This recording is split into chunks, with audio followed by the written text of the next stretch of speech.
What's up guys, Carmine here, and welcome to another non-spoiler review, this time for episode 6, and as always, shout out once again to HBO for that review copy. You guys are phenomenal.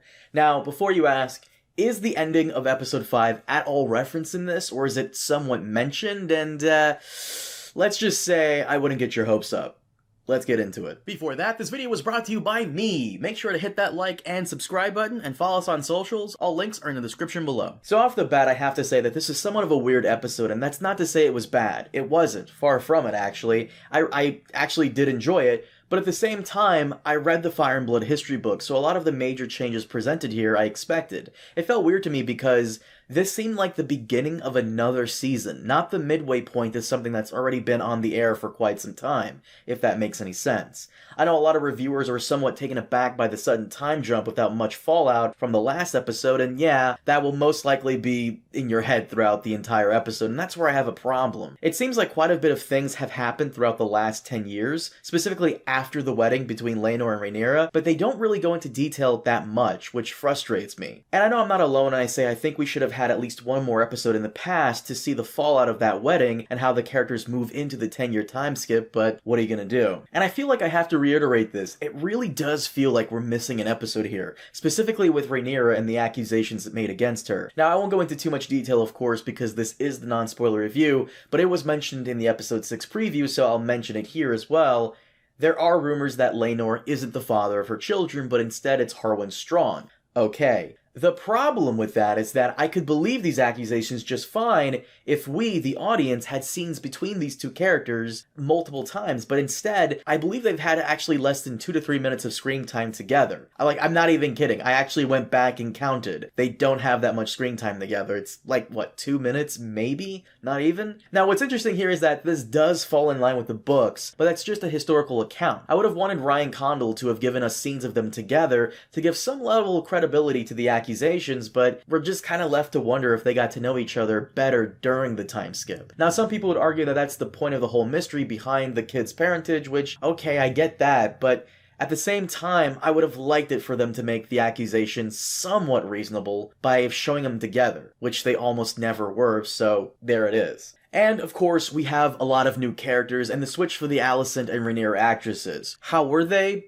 I can say with confidence that they were great. Although Alicent definitely feels like a different character, kind of, and I wouldn't blame you if you made some comparisons to Cersei, specifically with her son Aegon, who gives some Joffrey vibes, though I wouldn't be too surprised if we saw many reviewers comparing Aegon to Joffrey. There are differences that I can't go into in this video due to spoilers, but I would hesitate to refer to him as a Joffrey clone. There's some vibes there, but not complete clone. And like I said earlier, we do get a lot of new characters, and I'll just say this now, Alicent's children are by far the most interesting, more so than Rhaenyra's kids in terms of character. That's not to say that Rhaenyra's kids are bad or anything, but Alicent's brood just feels like your typical Game of Thrones-esque characters, whereas Rhaenyra's kids are just kind of normal, average kids. I know that sounds really weird to say, but yeah, you'll have to see it. If you're annoyed by child actors, then don't worry, we're due for another time skip, and likely the final one before the season is over. But the new characters introduced are, for the most part, they're fine. They do a fine job, and the only one who really stole the show for me was Aegon. And speaking of stealing the show, Daemon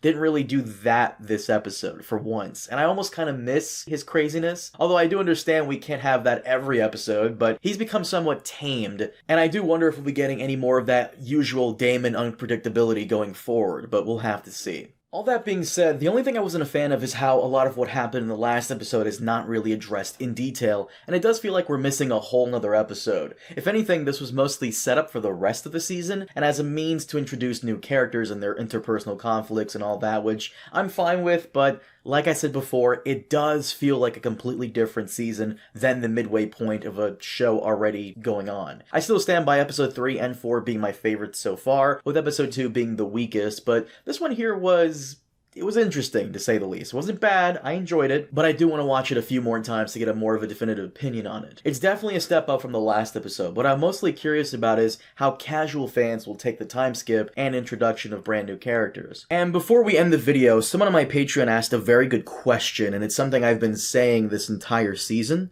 Or I've been mentioning it for the most part. And, well, here it is. Over on my Patreon page, Devin asked, why do you put so much emphasis on what casual viewers think about the show? So, I feel like I've answered this before, and I definitely don't mind doing so again, but the reason is because casual viewers make up an overwhelming majority of the viewership. We, book fans and other hardcore viewers, we're in the minority here.